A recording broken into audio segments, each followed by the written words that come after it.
Today we are going to explore one of the most curious, intimate and rarely discussed aspects of medieval daily life: how ordinary people dealt with their physiological needs in an era when basic sanitation, as we know it today, was a completely non-existent reality.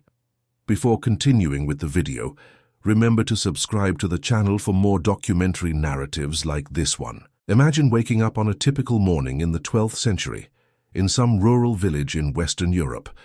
The sun had barely risen, roosters crowed in the distance, and the mist-laden air enveloped houses with mud walls and thatched roofs. In that world, even before thinking about the day's work, the peasant faced one of the most basic and inevitable tasks of human existence. For him, there were no faucets, no toilets, not even a separate room designated for that purpose. What existed was the world around him, with its silent rules and habits passed down from generation to generation. The history of human sanitation is, in many ways, the history of civilization itself. It speaks to us about a society's collective values and about how different cultures establish boundaries between what is acceptable and what is taboo. And few eras illustrate this history as richly as the Middle Ages, a period spanning from the 5th to the 15th century that for a long time was portrayed as an age of darkness, filth, and widespread ignorance. The images that persist in the collective imagination are those of muddy streets, of populations living without any notion of hygiene. There is truth in these images, but there is also a simplification that erases the complexity of a world far more varied and, in certain respects, more organized than popular fiction suggests. To understand how ordinary people went to the bathroom in the Middle Ages, one must first understand the setting in which they lived. The overwhelming majority of the medieval population was rural. It is estimated that between 70% and 90% of people lived in the countryside, dedicated to agriculture, and the trades that sustained local communities, inhabiting small villages made up of a few dozen families gathered around cultivated fields and, when lucky, a nearby watercourse. In this context, the solution for physiological needs was, most of the time, the most direct possible: the outdoors. Fields, woods, and ditches served as the bathroom for the peasant population. It was not neglect, but the reality of an existence deeply integrated with the land. Human waste returned to the soil, fertilizing it in a cycle that, though primitive to modern eyes, had its own ecological logic well understood by those communities. Even among peasants there were gradations. The simplest medieval rural dwellings housed under the same roof both the family and domestic animals. Oxen, pigs, and chickens shared the space with their owners, and animal warmth heated the environment during harsh winters. In this type of dwelling, a specific structure for human needs was rare, but not non-existent. On more organized properties, there were simple structures built over ditches dug into the ground, positioned at a reasonable distance from the main dwelling, the humble ancestors of formal latrines. When the pit filled up, it was covered with earth and a new one was opened at another point of the property, incorporating the resulting material into the soil of the fields in a practice that foreshadows modern composting. In monasteries and manorial estates, these structures were more elaborate, with wooden seats and natural ventilation, revealing that concern with functionality was not exclusive to more recent times. The chamber pot, a simple receptacle of ceramic or wood kept inside the bedroom itself, was another central element of medieval life, especially on winter nights. Its use was widespread from humble homes to castles.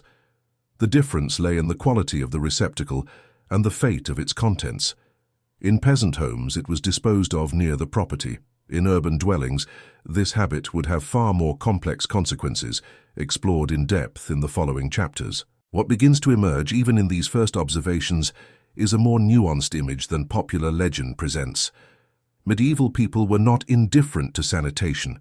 They developed solutions adapted to their realities, imperfect, but which reflected a pragmatic understanding of the world. In the following chapters, the investigation will deepen.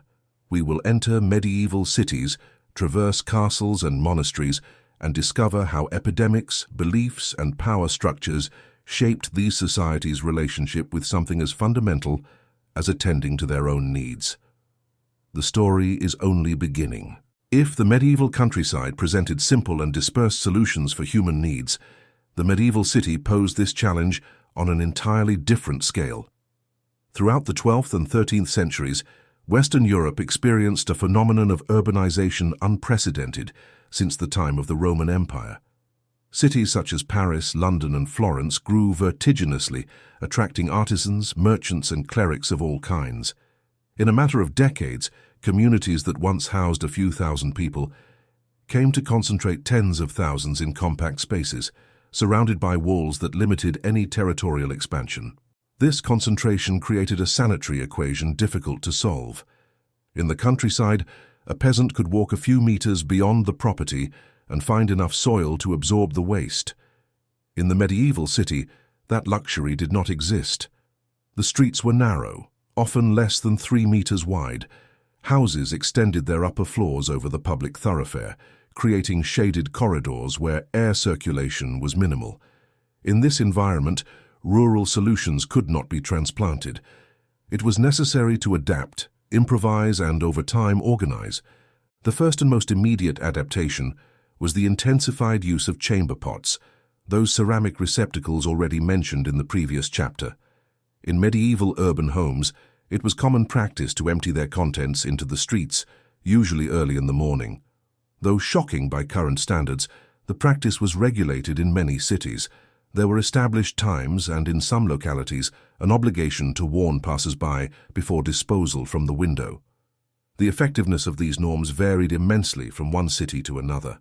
Medieval streets were not, therefore, mere thoroughfares. They also functioned as disposal channels. Cities with paving had a real advantage, as waste could be swept away or washed by rain. Some incorporated this into the urban layout itself. Paris had central gutters in the streets, through which water and waste were directed toward the Seine. It was not sanitation in the modern sense, but it was flow management, proof that medieval authorities were not completely passive before the challenge. Cities also developed specific structures for human needs. Public latrines were installed at various points in urban areas. In London, 14th century records document latrines on bridges and along the River Thames, where waste fell directly into the water, systematically contaminating the waterways. On larger properties, private cesspits were dug in backyards or beneath building floors themselves, requiring regular emptying. This task fell to the so-called gong farmers, who worked exclusively at night and sold the collected material as fertilizer to nearby farmers. The activity was regulated, paid above average, and those who performed it were prohibited from being in central areas during the day. The existence of these professionals reveals something profound about the organization of medieval cities. There was collective awareness of the sanitary problem and attempts, however imperfect, to manage it systematically. Urban authorities issued ordinances with increasing regularity throughout the 13th and 14th centuries, establishing prohibitions and fines. In Florence, the municipal statutes of the 14th century included specific provisions on waste disposal. In Paris, the supervision of street cleaning was among the formal duties of local authorities. This regulatory dimension is often overlooked in popular portrayals of the period. The image of the medieval city as a chaotic, ruleless environment does not entirely correspond to the reality documented by historians.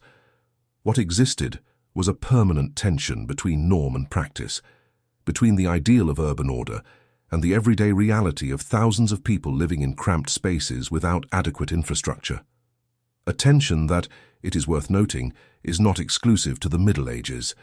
It resurfaces whenever populations grow faster than sanitary structures can keep up. Medieval cities show us that the sanitation issue was never merely technical. It was always also political, social, and human. Who had the right to dispose of waste where? Who was responsible for collective cleaning? Who were the invisible workers who kept the mechanisms of urban hygiene running?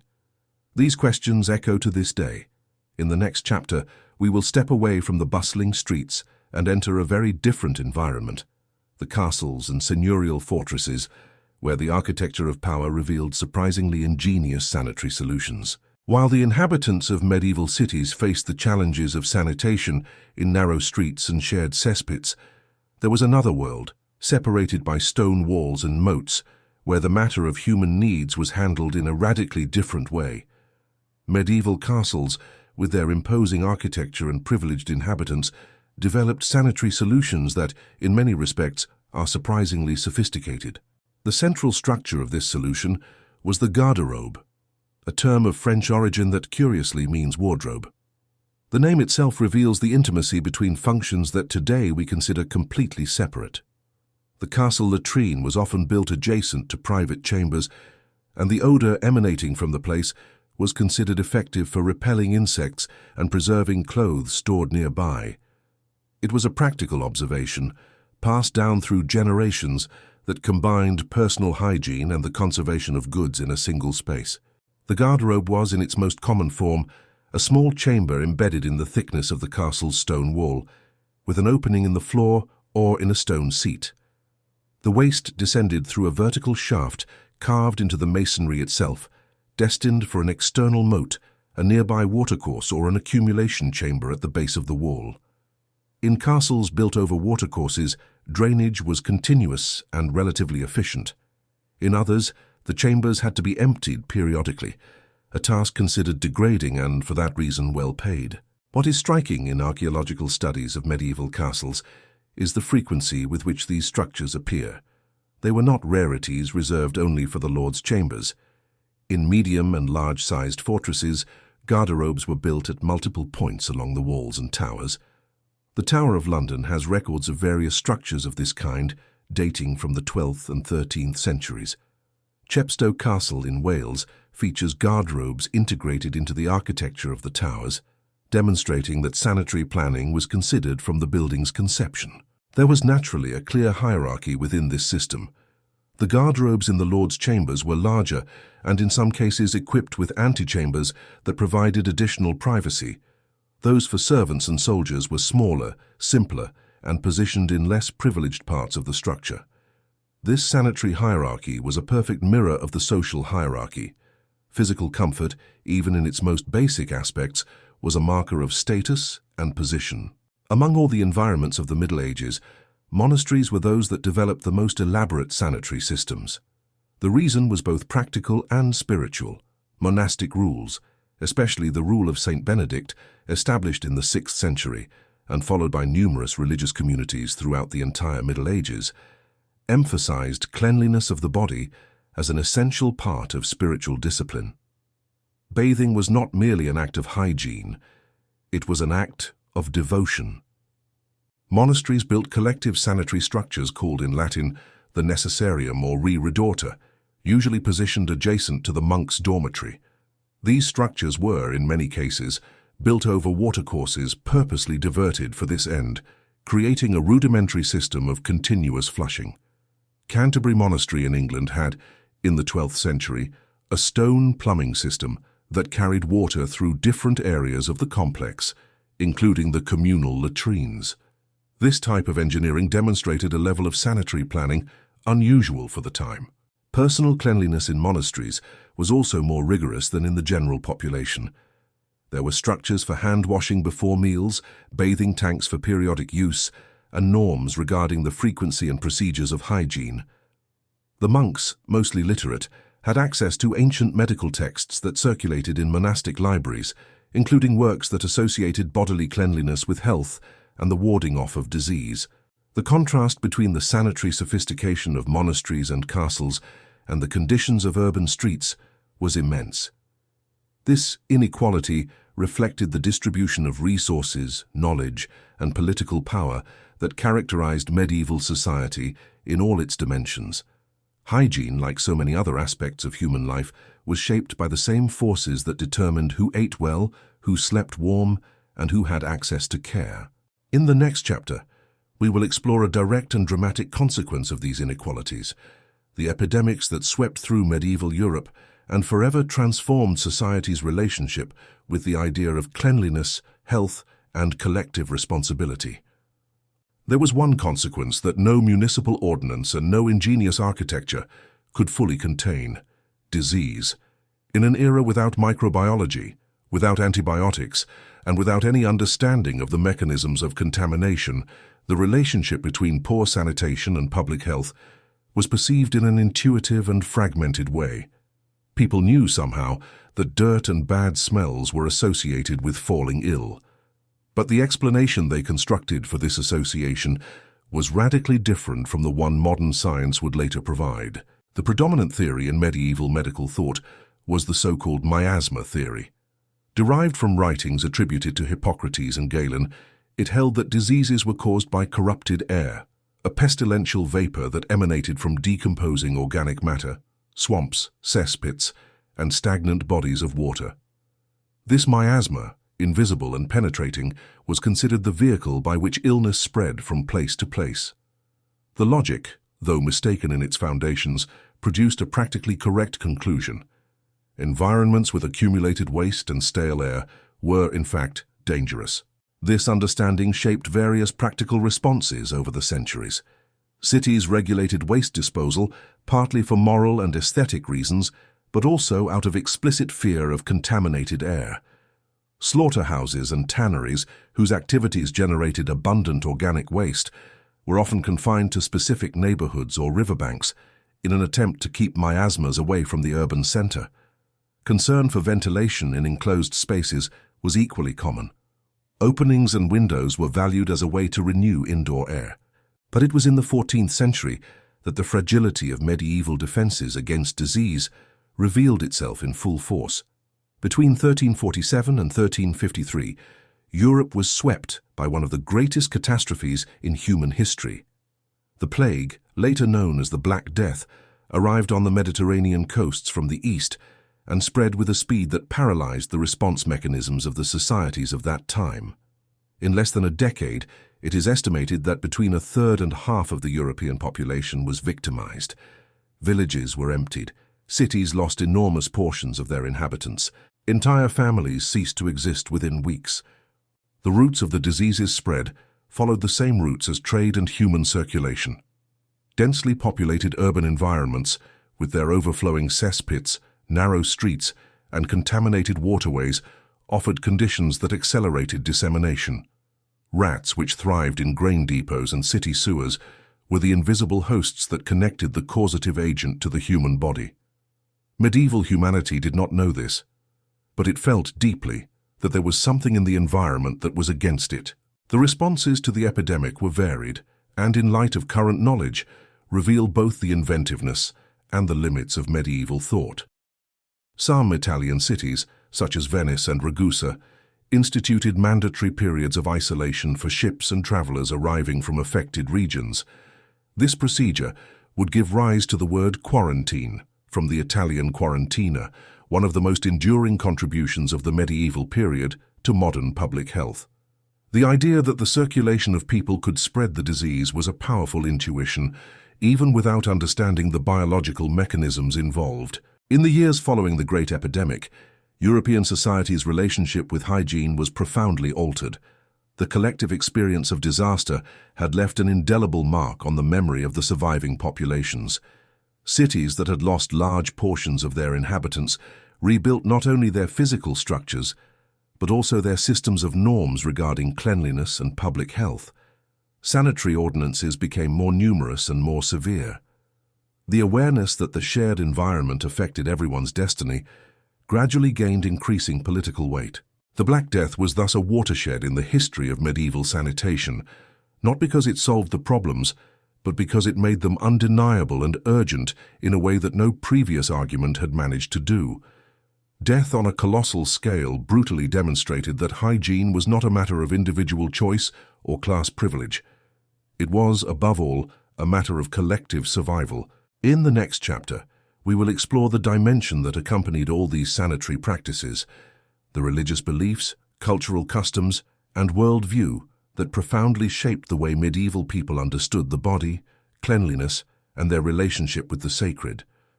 If the Black Death had forced medieval Europe to confront its sanitary vulnerability in a brutal manner, there was a more subtle, yet equally powerful dimension that permeated the everyday practices related to the body and cleanliness: the religious dimension. In the Middle Ages, the sacred and the everyday did not occupy separate spheres. They intertwined in ways that, to modern eyes, may seem paradoxical, but which made deep sense within the worldview of those societies. Medieval Christianity inherited a fundamental tension regarding the human body. On one hand, theology taught that the body was a divine creation and should be treated with dignity. On the other hand, influential currents of Christian thought saw the body as a source of temptation, a burden that drew the soul away from its heavenly vocation. This conflict generated a persistent ambiguity: how to care for the body properly without falling into vanity or luxury. The answer profoundly shaped the way medieval people related to daily hygiene. The practical solution found was a separation between types of cleanliness. Ritual cleanliness, associated with spiritual purification, was valued and regulated. Washing hands before prayer was a common and encouraged practice. Baptism, with its symbolism of immersion in purifying water, was the central rite of entry into the Christian community. The clergy's ablutions before Mass were carefully prescribed. Water, in this context, was a vehicle of the sacred as much as an agent of physical cleaning. More comprehensive bodily cleanliness occupied a more ambiguous territory. The modern myth that medieval Europeans never bathed is, to a large extent, a historical distortion. Documentary sources indicate that bathing was a known and relatively common practice, at least in certain periods, and among different social strata. What varied was the frequency, the method, and the social meaning attributed to the act.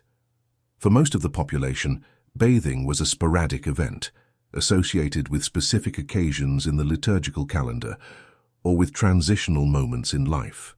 The public bathhouses, known in English as stews and in French as étuves, were establishments widely present in medieval cities, especially between the 12th and 14th centuries. In Paris, records show dozens of such establishments operating simultaneously. In London, they were concentrated in specific neighborhoods and frequented by people of different backgrounds. In these places, bathing was a collective and social act, closer to the tradition of the Roman baths than to the private experience that would become the norm in modernity. The Church's relationship with these bathhouses was one of growing discomfort. The problem was not the bath itself, but the environment it created. The mixing of people, collective nudity, and physical proximity generated conditions that religious authorities associated with immorality. After the Black Death, many bathhouses were closed by ecclesiastical or civil orders. The miasmatic idea that heat and moisture made the body more vulnerable to disease also contributed to this movement, forging an unlikely alliance between moral theology and medical theory. Meanwhile, in other parts of the medieval world, distinct sanitary practices coexisted with those of Christian Europe.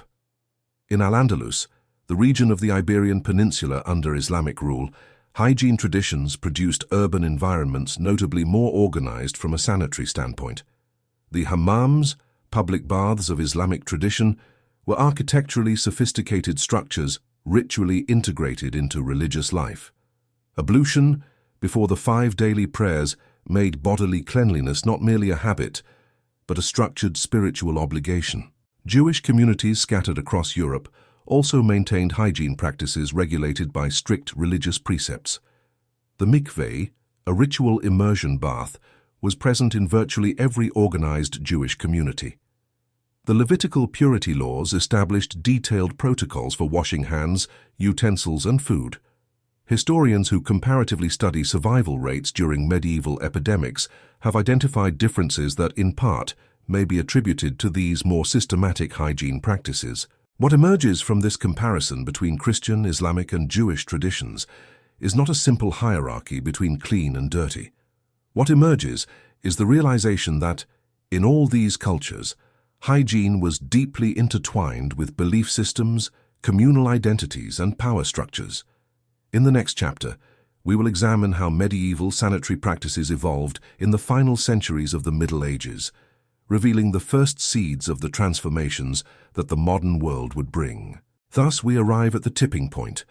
After traversing the fields where peasants lived integrated with the land, the cities where human density created unprecedented challenges, the castles and monasteries where architecture and discipline produced ingenious solutions, and the environments of belief where hygiene and the sacred intertwined, it is time to look toward the final horizon of the Middle Ages.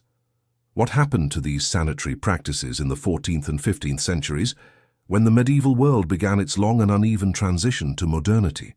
The answer is neither linear nor simple. The end of the Middle Ages was not a single, well-defined moment, but a gradual process that unfolded differently in different parts of Europe. In some regions, the Black Death had destroyed social structures to such an extent that recovery took decades.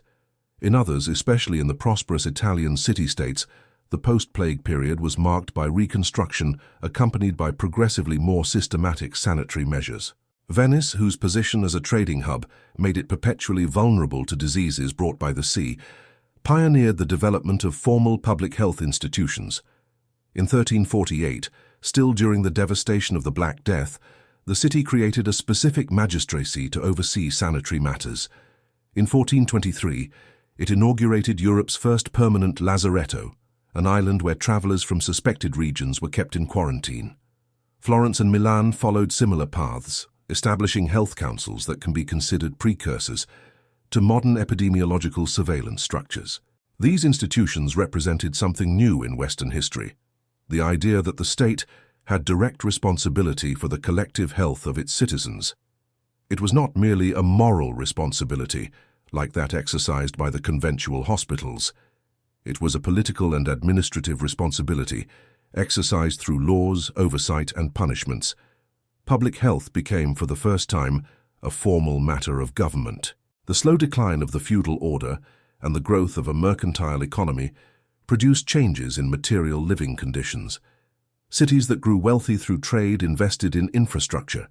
Pavements were expanded, drainage canals were deepened, and private cesspits became increasingly subject to municipal inspection. Public space was beginning very slowly to be recognized as a collective good that should be managed collectively. The heritage of the Islamic world also played a role in this transition.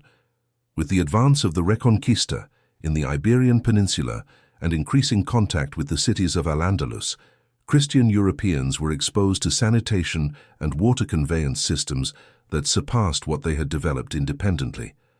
The hydraulic management technologies arriving via translation and conquest fueled a growing curiosity about how to organize human environments more efficiently. The advent of printing, in the mid-15th century, accelerated the circulation of knowledge about hygiene and medicine. Texts that had previously circulated only in handwritten copies, accessible to a small literate elite, began to be produced in larger quantities and at progressively lower prices. Practical health guides and medical treatises reached a wider audience, disseminating guidance on personal care and on the links between environment and health, albeit in a rudimentary form. It was neither a fast nor a uniform process. The sanitary conditions of European rural populations remained similar for centuries after the formal end of the Middle Ages. Great epidemics would continue to ravage cities and countryside well beyond the 15th century. The scientific understanding of disease transmission mechanisms would only arrive in the 19th century with the work of Pasteur, Snow, and Koch. But the seeds had been planted. The idea that the human environment could and should be managed collectively had become irreversibly rooted in the institutions and imagination of European societies. This is the contradictory and fascinating legacy of the Middle Ages in the field of sanitation. A world often imagined only as filth and ignorance reveals, when examined closely, a rich tapestry of adaptations, hierarchies, beliefs, and inventions. A world that learned at an immense human cost that collective survival depends on collective solutions. If this narrative has awakened in you a curiosity about this complex and surprising past, leave your comment below and tell us what surprised you the most. Like the video to help the channel reach more people, and subscribe so you don't miss any of the next documentary explorations. History never ends. It merely changes chapter.